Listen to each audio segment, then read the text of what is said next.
Hello, everybody, and welcome along to the Debrief on the Blood Red YouTube channel. We are live after Liverpool's final match of the 2022-23 season ended in a 4-4 draw down at Southampton. As I said in the title, it's been a poor season and it's a pretty disappointing result, to put it lightly, as it feels like a loss, doesn't it? They draw with an already relegated Southampton. As I said, everyone, we are live on the Blood Red channel with myself, Patrick Smith, and I'm joined by Liverpool.com editor Matt Addison. So, Matt, what's your reaction to that one? It's a pretty drab way to finish a drab season, isn't it? Yeah, I mean, it wasn't great, was it? I mean, there was a bit of entertainment. You take heart from the fact that, Liverpool going forward have looked good. They probably should have scored a few more.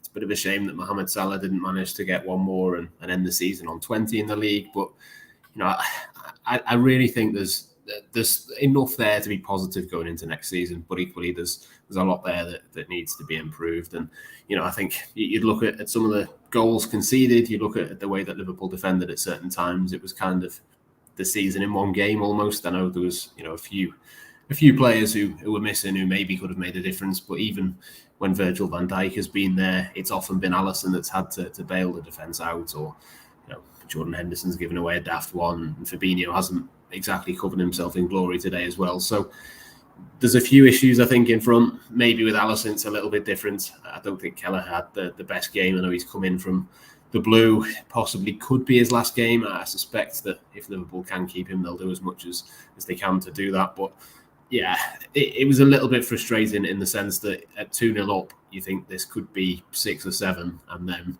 obviously Liverpool concede 4 goals, give away a few silly things, but I don't know. It's one of them. I take the positives. They are going to have to sign 3 or 4 players in the summer. There are, a few inconsistencies within this Liverpool team, but I think we probably knew that before the game today. And of course, they all go into it okay with a little bit of a point to prove, for some of the players who've come in. But also, they couldn't go any lower than 5th. They couldn't climb any higher. They couldn't get into the top 4. It was a dead rubber. I think to some extent, maybe the Henderson poor bit of play for the goal, maybe that explains it. Maybe there is a bit of a case, not an excuse, but a kind of a mitigating factor of it ultimately didn't matter. Liverpool were on the beach. They've produced, an entertaining game, and they've just got to take it and move on into next season. Yeah, well, on the one hand, it was a very entertaining game. They are on the beach, and it certainly wasn't to Jurgen Klopp. He looked furious on the sidelines, didn't he? Made 4 substitutions. So I think the word inconsistency, as you mentioned there, encapsulates the whole season, encapsulates the match today. I mean, there's so many inconsistencies within the team and negatives to go through. But we'll start with the positive, I suppose, because I like to start with the positive before we lambast the second 11 we saw today. But the attack, Matt, is, it's a problem where they had Sadio Mane going out of contract, obviously Roberto Firmino departing. They've cleverly and over time replaced that front line to a new look front line now. Diogo Jota in the goals, Luis Diaz looking sharp, Cody Gakpo sharp when he came on. The attack is probably the only part of the team where when they rotate to this so-called second 11, it still looks pretty powerful, doesn't it?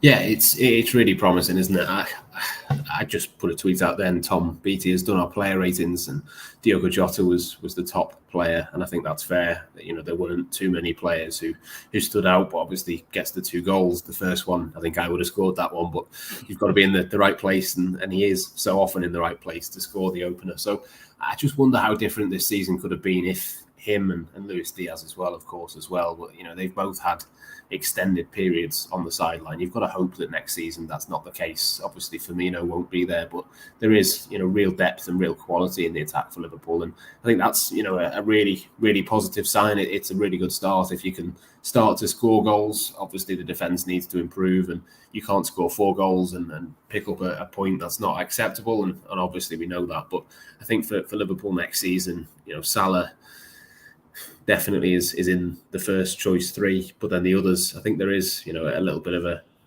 question mark, really. I think Cody Gakpo would probably be in my 11 as the number 9, but Diogo Jota has done a good job there today.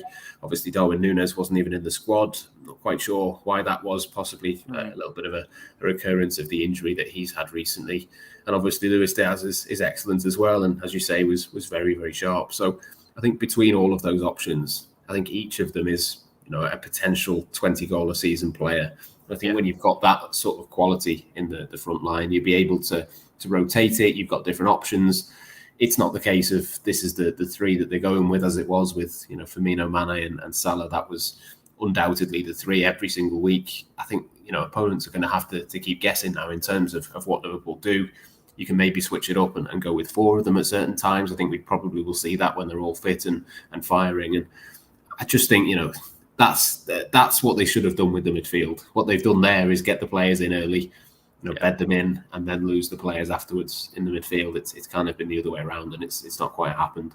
Hopefully they can learn the lesson and do with the defence what they've done with the attack rather than what they've done with the midfield, and get that sorted as well. I think 2 or 3 midfielders, a centre back, and suddenly you're starting to look at the team and think that it's in a really good position because, like you say, it's a real asset that Liverpool have got. I don't think any team in the Premier League has got 5 forwards as good as what Liverpool have got. Obviously, Liverpool have finished 5th, so there's a reason for that. But if you sort out the rest of it, I think that's a really good starting point. Yeah, couldn't agree more. I mean, to start with the positive there, as I said, I think the attack is the one thing going into next season that doesn't really need touching. I mean, we'll stay with the attacks. Obviously, the departing Roberto Firmino, of course, he got a goal in his last Liverpool match.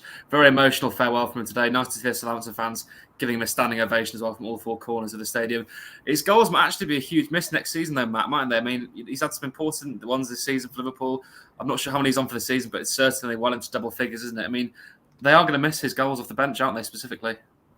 Yeah, Ben's just done a piece for us for the website where he's looked at it, and I think Roberto Firmino is comfortably, in terms of per 90 minutes, the biggest contributor for Liverpool this season in terms of goals and assists. I still think it's the right time for him to move on. He's missed a lot of football. Per 90 is one thing, but it's having enough 90s to be able to put it together and do it often enough across the course of the season.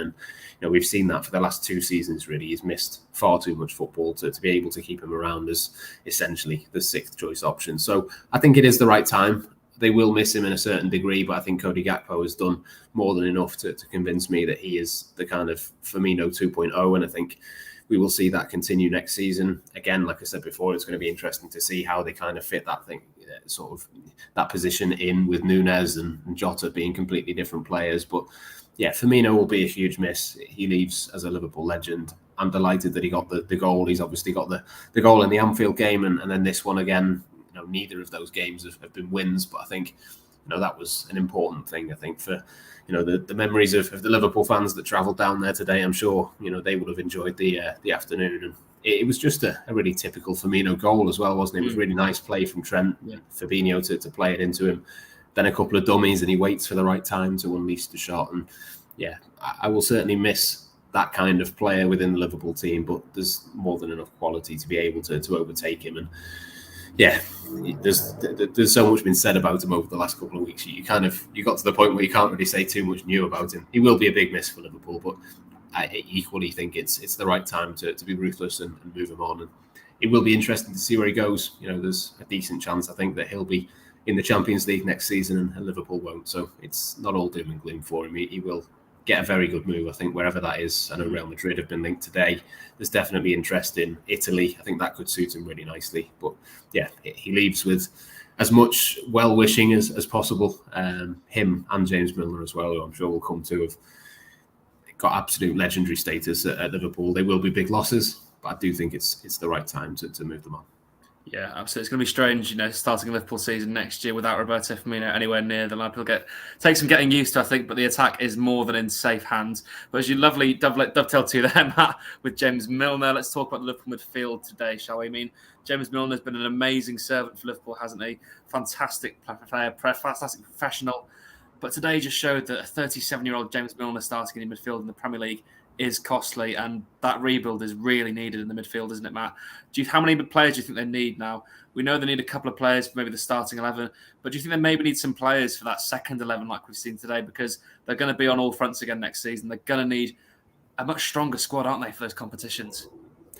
Yeah, I mean, in terms of pure numbers, it's hard to say. I think it's a bare minimum 2 in midfield. I think I'd probably go 3. I think 4 might be pushing it a little bit just in terms of the sort of minutes that you're going to have on offer, because effectively the players that you're replacing between Oxlade-Chamberlain, Keita, even Milner you could throw in there. He's not necessarily played loads of minutes. He's got appearances, but it's tended to be more from the end of matches in the latter part of his Liverpool career. I think, particularly Keita and Oxlade-Chamberlain, you can replace them quite comfortably with one player and still have lots of minutes to spare. So, yeah, for me, 2 is the absolute minimum. I'd probably go with 3. I think if you look at, say, 2 established players, Alexis McAllister looks like he's going to be one, and then maybe one more from hopefully around the Premier League. I think that would be what I would be looking at in terms of sort of coming in and making an impact straight away, whether that's Mason Mount or someone else. I think if you get 2 players who you can say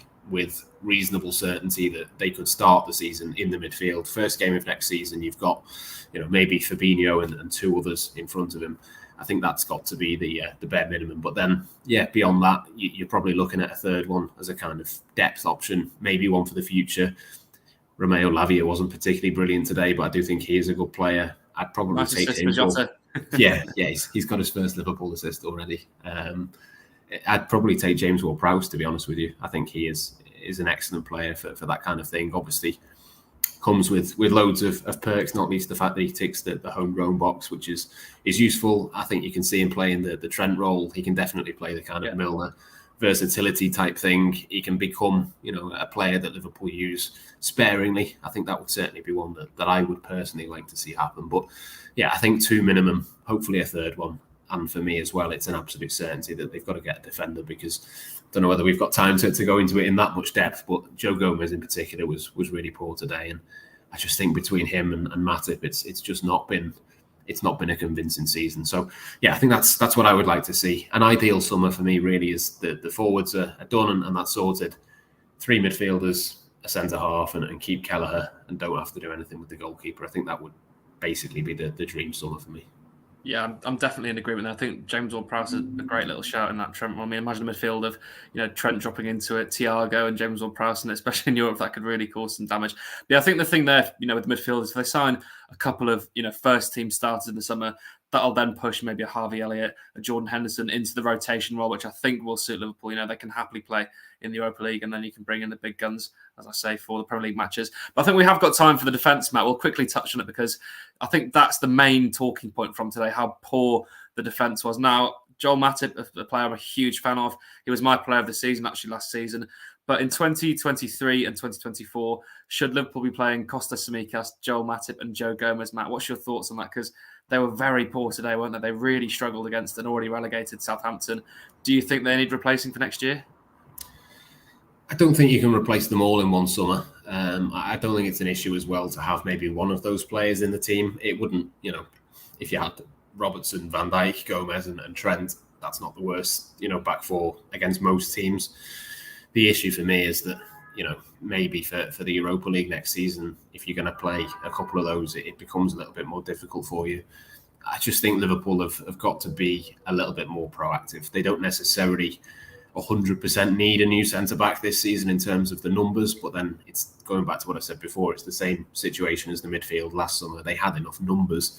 Obviously, the injury and the availability is a bit more of an issue in the midfield than it is in the defence, but I just think you can get ahead of so many problems. If Matip goes this summer, then you've definitely obviously got to replace him, but even if he stays and has the final year and then goes on a free next summer, I think it just makes sense for Liverpool to do a centre-back this summer that can come in and play. And I'm a little bit torn, to be honest, whether you get someone who can play on the left side. I know that's been talked about a lot in terms of being a kind of Van Dijk successor ultimately. But I think there's definitely a gap on the other side as well. It's a lot. I know, for Joe Gomez and Joel Matip, it's a lot. But even for Ibrahim Konate, it's hard to play in that role every single week. Yeah. If you've got Trent in that new role, you are asking a huge amount of a player. And look, maybe that won't be the case next season. Maybe he doesn't play the Europa League and he only gets the league games and it's fine. But I just think you're putting a lot of pressure on young shoulders. He's also not got the best injury record himself. He's missed a fair few matches this season, 13 or 14, I think it is, that he missed in the Premier League. So, yeah, the centre-back situation is something to sort out, I think. There's no obvious leading candidate in terms of who that might be at the moment, but there's enough good quality young centre halves that I think you can get for, a reasonable fee, let's say, somewhere between 30 and 50 million to sort of give it a broad kind of, price point in terms of that. I think Liverpool really have to sort that out this summer, because it does feel like the midfield last summer, where you can kind of go, yeah, well, we might get away with it. It might be all right. And then things can unravel very quickly. I think if you just do it now, you get it sorted. It might be a year too soon, and Matip might not play much next season, but you've just got to take that on the chin and just pay the wages, and he leaves on free. I think whatever happens in terms of exits, they've got to get a new centre-back in and get that sorted. In terms of the full-backs, I don't think that will change too much. But centre-back, it just seems like such a glaringly obvious position to go and strengthen.